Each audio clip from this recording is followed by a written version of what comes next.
Volodymyr Zelenskyy will present Ukraine's victory plan to his U.S. counterpart, Joe Biden. The two leaders are scheduled to meet in the coming weeks. U.S. presidential candidates Kamala Harris and Donald Trump will also be able to review the document. According to the Ukrainian president, the main goal of the victory plan is to strengthen Kyiv's diplomatic position ahead of the Second Peace Summit. Diplomatic decisions or solutions, they are good when you are strong. Otherwise, Putin will not even, take place in it. And I think otherwise they will be not interested in any kind of circumstances how they can stop the war. That's why I have the plan. Yes, victorious plan, because for us it's victory to be very strong and be ready for the strong diplomacy.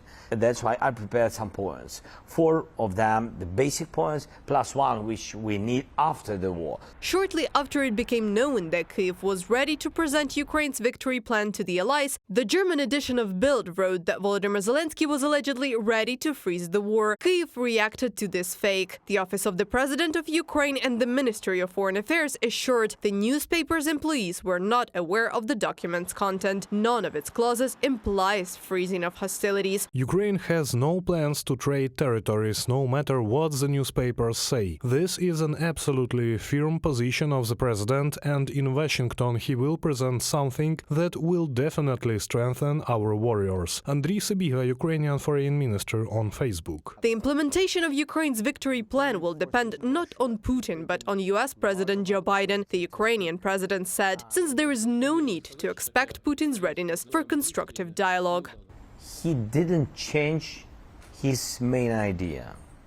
And sometimes he's playing just for some leaders who are waiting some emotions from Putin to hear something about peace. And sometimes he can give some messages to Global South or somewhere, and they begin to speak. You see, Putin is ready for dialogue. What dialogue? He is a player, and he feels this weakness of the West and Global South. He is finding where is the place where they are not in unity, where they have different interests.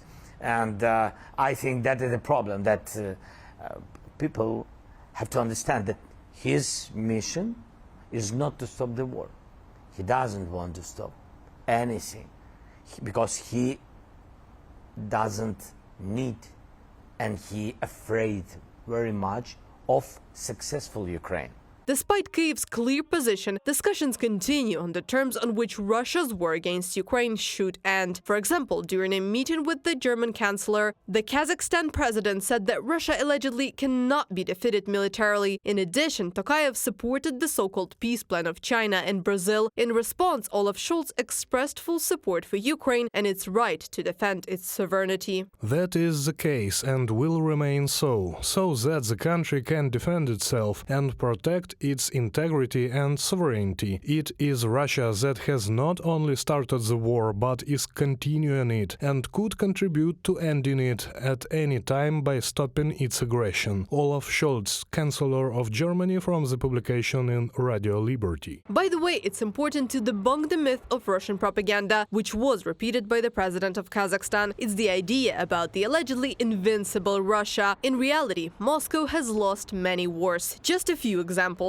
In 1610, the Polish-Lithuanian army victoriously entered Moscow, and hundreds of thousands of Muscovites swore an oath to the Polish king. In the second half of the 19th century, the army of the Russian Empire, having lost more than 130,000 soldiers on the battlefield, lost the Crimean War. The Japanese War also became a disgrace for Russia. In 1905, Moscow was forced to sign the peace treaty and gave up parts of its territories to Japan. The Finnish campaign was to be a small, victorious war for Kremlin. As a result, in 1939, the USSR made peace and Finland defended its sovereignty. The Afghanistan and Chechen wars also turned out to be a failure for Russia. Reported by Anastasia Tarnavska, Larisa Petruk, UATV News.